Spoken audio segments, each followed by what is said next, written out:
मुलांनो, standard fifth mathematics गणित यातील chapter number 13 3 dimensional objects and nets, त्रिमितीय वस्तू आणि घडणी या चॅप्टरचा अभ्यास करूया. त्यातील पहिला घटक बघूया आपण. 2 dimensional drawings of 3 dimensional objects म्हणजे त्रिमितीय वस्तूंचे द्विमितीय रेखाटन. त्रिमितीय वस्तू म्हणजे ज्यांना लांबी, रुंदी आणि उंची असते अशा वस्तू. बघा, 3-dimensional objects are objects whose length, width and height can be seen, felt or measured. Example, books, glasses and tables, etc. म्हणजे ज्या वस्तूंची लांबी, रुंदी व उंची ही तीनही मापे मोजता येतात किंवा जाणवतात त्यांना त्रिमितीय वस्तू म्हणतात. उदाहरणार्थ पुस्तक, ग्लास, टेबल. बघा, तुम्ही तुमचं पुस्तक समोर ठेवा आणि पुस्तकाला बघा लांबी, रुंदी आणि उंची असते किंवा जाडी असते. ग्लास समोर ठेवा, ग्लासचं पण तुम्ही लांबी, रुंदी आणि उंची बघा. टेबलला लांबी, रुंदी आणि उंची असते. आता या वस्तू त्रिमितीय वस्तू आहेत. अशा भरपूर वस्तू आहेत, पण उदाहरण म्हणून आपण पुस्तक, ग्लास आणि टेबल यांची इथं नावे घेतली आहेत. बघा, ज्यांना लांबी, रुंदी आणि उंची असते किंवा ज्यांना त्यांची लांबी, रुंदी आणि उंची मोजते त्यांना 3 डायमेन्शनल ऑब्जेक्ट्स म्हणजे त्रिमितीय वस्तू म्हणतात. त्यानंतर 2 डायमेन्शनल ऑब्जेक्ट्स म्हणजे द्विमितीय वस्तू. बघा, objects which have only length and breadth and no thickness or negligible thickness can be called 2 dimensional objects. For example, sheets of paper, pictures on paper and shadows etcetera. फक्त लांबी व रुंदी असणाऱ्या, जाडी नसलेल्या किंवा नगण्य जाडीच्या वस्तूंना द्विमितीय वस्तू म्हणतात. उदाहरणार्थ कागद, कागदावरील चित्र, जमिनीवर पडलेली सावली इत्यादी. बघा, फक्त लांबी आणि रुंदी असणाऱ्या, जाडी एकदम नगण्य असलेल्या किंवा जाडी नसलेल्या वस्तू द्विमितीय वस्तू म्हणतात.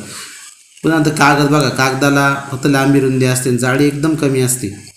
कागदावरील चित्र किंवा जमिनीवर पडलेली सावली हे सर्व द्विमितीय वस्तूंची उदाहरणे आहेत. बघा, actually objects are 3 dimensional, their pictures on paper are 2 dimensional.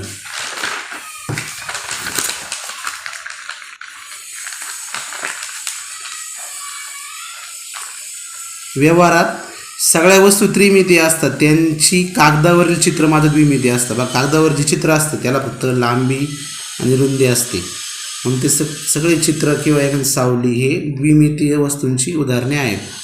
3 dimensional objects when viewed from different angles appear different. त्रिमितीय वस्तू वेगवेगळ्या बाजूंनी पाहिल्या असता वेगवेगळ्या दिसतात. आता त्याची काही उदाहरणं बघूया आपण. ते कसे दिसतात वेगवेगळ्या बाजूंनी.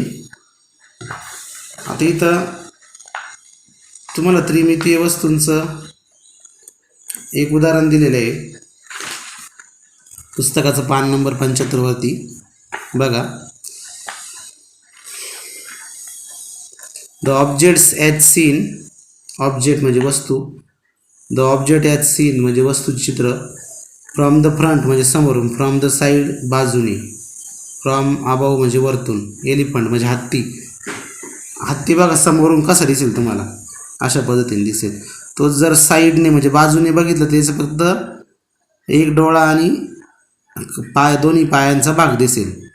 आणि तो जर वरतून बघितला तर त्याच्या फक्त पाठीकालचा भाग आणि कान दिसतील. अशा पद्धतीने तुम्ही पुस्तक समोर ठेवा म्हणजे तुम्हाला समजेल.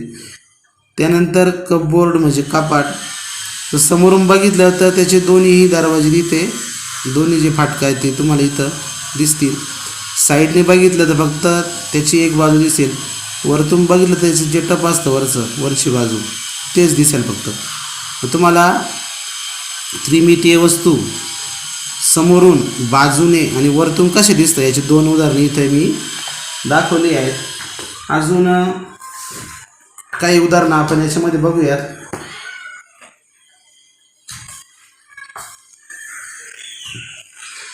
तुम्ही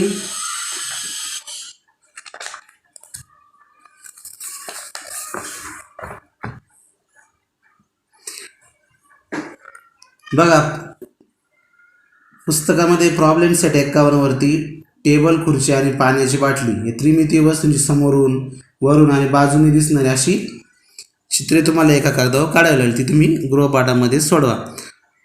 आता आपण बघा इथे पुस्तकाचं पान नंबर 76 वरती तुम्हाला इथं 2 डोंगर दाखवले बघा. लांबचे डोंगर पाहताना त्यांची उंची व साधारण रुंदी आपल्याला कळते. तुम्ही डोंगर बघितलेले असतील त्याच्यावरून तुम्हाला बघा त्यांची उंची आणि रुंदी कळते. पण त्यांनी जमिनीचा वरच्या भागाला जमिनीचा केवढा भाग वरती व्यापलेला हे काही खालून आपल्याला समजत नाही.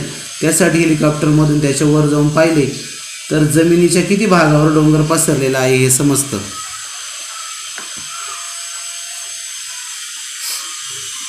पण त्याची उंची समजत नाही, म्हणून डोंगराची व्याप्ती व तो कोणत्या भागात किती उंच आहे हे समजण्यासाठी खालीलप्रमाणे 2 आकृत्या काढतात. पान नंबर 76 व दोन्ही आकृत्या आहे बघा. पहिल्या आकृतीमध्ये लांबून दिसणारे डोंगर व त्यांच्या साधारण उंचीच्या रेषा दाखवल्या आहे, वगैरे रेषा दाखवलेल्या आहे पहिल्या आकृतीत. आणि दुसऱ्या आकृतीमध्ये डोंगराची व्याप्ती व विविध उंचीचे भाग विविध वक्ररेषाने दाखवलेले आहे. वक्ररेषा आहे, हे सरळ रेषा आणि वक्ररेषा. जसे पहिल्या आकृतीत बघा, हा पहिल्या डोंगराची उंची 600 मीटर होती आणि हा जो दुसरा डोंगर इकडचा आहे बघा उंच डोंगर, त्याची उंची 800 मीटर होती. त्याचप्रमाणे इथे हे जे वक्ररेषांनी दुसऱ्या आकृतीमध्ये डोंगराची व्याप्ती दाखवली आहे त्यामध्ये 800 मीटर दर्शवणारी रेषा साधारणतः 800 मीटर उंची दर्शवते. म्हणजे इथली डोंगराची इथली उंचीवरती 800 मीटर आहे. भूगोलामध्ये नकाशात डोंगर दाखवताना अशा प्रकारच्या आकृत्या तुम्ही बघितलेल्या असतील. बघा याच्यावरून आपल्याला त्रिमितीय वस्तूंचे द्विमितीय आराखडा रेखाटन याच्याविषयी माहिती मिळाली असेल. प्रॉब्लेम सेट 51 वरती किंवा प्रॉब्लेम सेट 51 मध्ये अशा काही आकृत्या तुम्हाला दिलेल्या आहेत, त्या तुम्ही गृहपाठामध्ये त्याची फ्रंट, अबाऊ, साईड या बाजून त्या कशा दिसतात त्याची उत्तरे लिहायची आहेत. त्यानंतर पुढील तासाला आपण घडणी म्हणजे नेट्स याच्याविषयी माहिती घेऊयात. धन्यवाद.